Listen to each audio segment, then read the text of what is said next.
listening, right? Zaman sekarang ini kita juga nggak berani tanya lagi gitu kan. Kalau cuma dibilang, hey, how are you? They say, okay, and then that's it, right? So, but how do we ask more questions, right? For the guys especially. For girls, you know, we have a culture of getting together and sharing and communicating in a more open manner. Tapi buat laki itu susah sekali, susah banget. Dan buktinya sekarang di Singapura, aku baru cerita kemarin, kalau di Singapura, the number one cause of death buat laki umur 10 sampai umur 24 atau 25 adalah suicide, bunuh diri. Alasan pertama untuk orang meninggal di Singapura itu adalah bunuh diri. Dan itu sebelum COVID.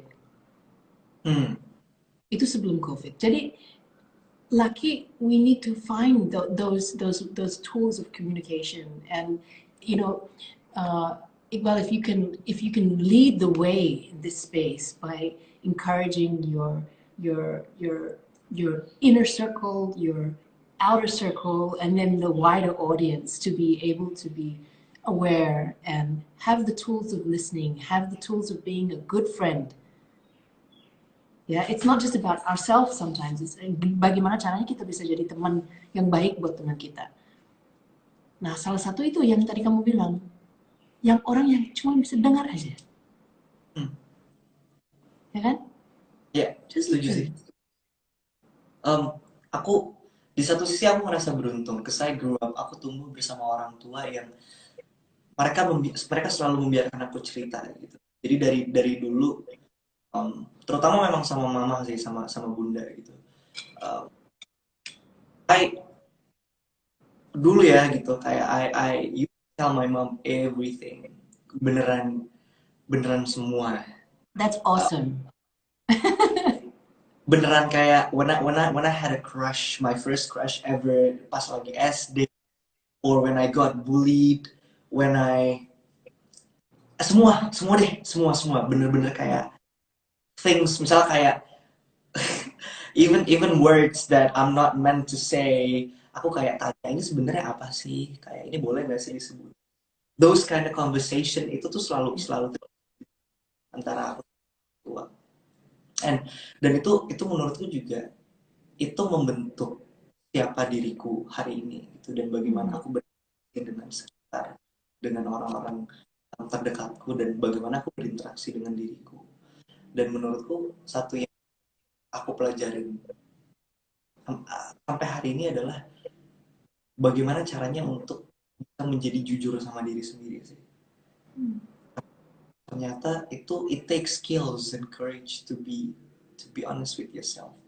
Karena ya itu ya, maksudnya ketika society menyuruh kita untuk menjadi atau menjadi kuat atau menjadi apa ya, guardian yang tidak boleh sedih dan lain-lain, bisa jujur sama diri sendiri kalau ternyata gue juga sedih banget sebenarnya gitu, kayak I'm okay man, kayak how are you bro, kayak ya okay cool, how are you really, mungkin itu akhirnya bisa jadi kayak a whole essay about how this man is really feeling gitu. Jujurnya itu sih yang sampai hari ini juga kadang-kadang aku masih suka kayak, masa sih kok, kenapa sih harus sedih gitu, kayak kenapa sih masih doubting gitu. Sometimes I don't let my,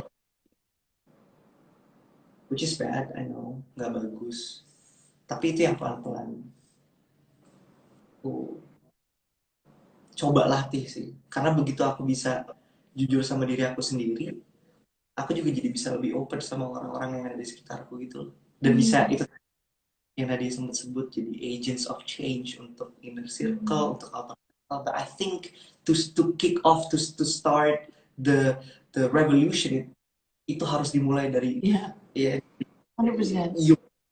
your relationship with yourself gitu. Dan ini tuh menjadi menarik banget karena di umurku yang 20 ini, aku tuh kadang-kadang ngerasa kayak, haruskah aku memikirkan dan merasakan semua yang aku rasakan ini gitu. You know what I mean? Kayak apakah itu nanti urusannya orang in their 25 gitu nggak sih? Kayak nanti mereka harusnya baru kayak feeling this way and all that. Karena at this point juga aku ngerasa, aku yakin yang ngerasain apa yang aku rasain tuh bukan aku doang. Tapi aku juga nggak mau kalau ada anak umur aku, terus dia datang ke aku cerita, terus dia kayak, it's gonna be okay, bro. You know, kayak, no, kayak, you don't get to say that. Makanya poin tadi gitu, orang-orang atau punya circle atau punya orang dewasa yang, atau teman-teman bahkan yang, ya dengerin aja, bener-bener nggak, not being judgmental atau meluapkan ekspektasi mereka, dan atau malah kalau kalau kita lagi sedih, kita nangis, kita cerita, dan no, some of them even cry with us, and it's kind of beautiful in the most ironic way, but I think it's really the fact that dua manusia ini bisa saling kayak telepati emosi gitu loh, kayak I tell you my story and you resonate with it, and you be in my shoes and you just feel what I feel. Kita jadi kayak, I don't know, I just hope orang-orang bisa lebih, everyone including myself, jujur dan membiarkan dirinya merasa. What do you? You know, this is such a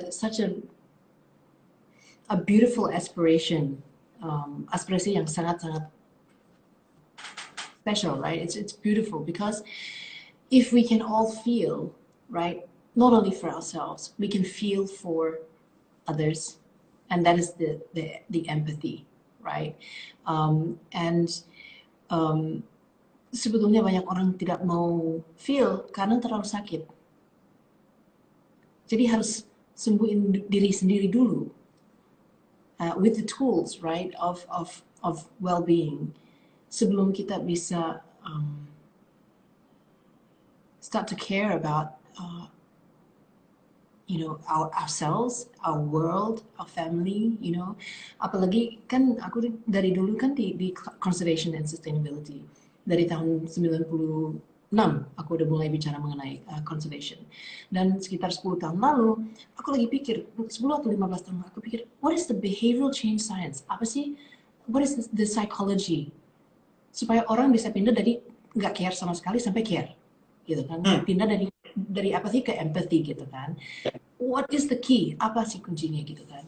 Tapi kalau mereka nggak well, nggak mungkin bisa pikirin climate change, nggak mungkin bisa pikirin orangutan atau gajah gitu kan. Nggak bisa bangun tidur aja nggak bisa. Nggak mau sikat gigi, mau tidur di depan Netflix sepanjang hari, nggak mungkin bisa pikirin yang hal-hal itu. Dan hal itu juga justru bikin stres lagi kan? Ya. It brings around this, yes, it brings around this anxiety gitu kan.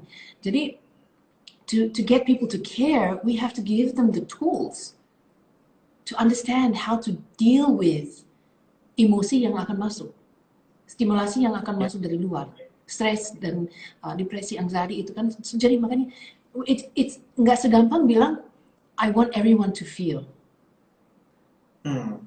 right? Because we need to give this entire support system to allow people to feel safe, biar mereka merasa aman untuk supaya bisa merasa gitu, aman merasa. Does that make sense? But where do we start?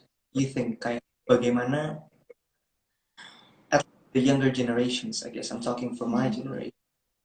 Dari sebelah mana kita harus mulai? Apakah dari households, dari sekolah? Where do we start this?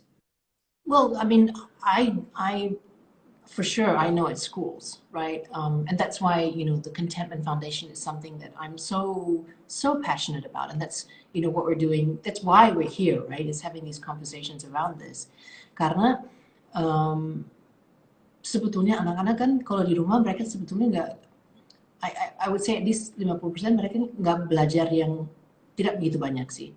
Mungkin ya sikat gigi, cuci rambut, gunting kuku, ya harus makan, harus gini, harus sopan gitu kan. Tapi maksudku kurasa juga pasti sedikit banyak anak-anak itu, karena anak itu kan benar-benar mencontoh. I mean, at some point you just stop copying the examples you see and everything Of your parents. Yeah. from parents gitu, bahwa bagaimana si anak itu mencontoh apa yang orang tuanya lakukan, how they behave, how they deal with their emotions, bagaimana mereka decision making, itu kayaknya semua di masa pertumbuhan gitu, at least what of experience gitu. Kayak ya anak itu selalu menjadi, itu kan tidak selalu, cuma maksudnya in majority of the case, in most cases anak itu adalah produk dari bagaimana dia dibesarkan. Mm.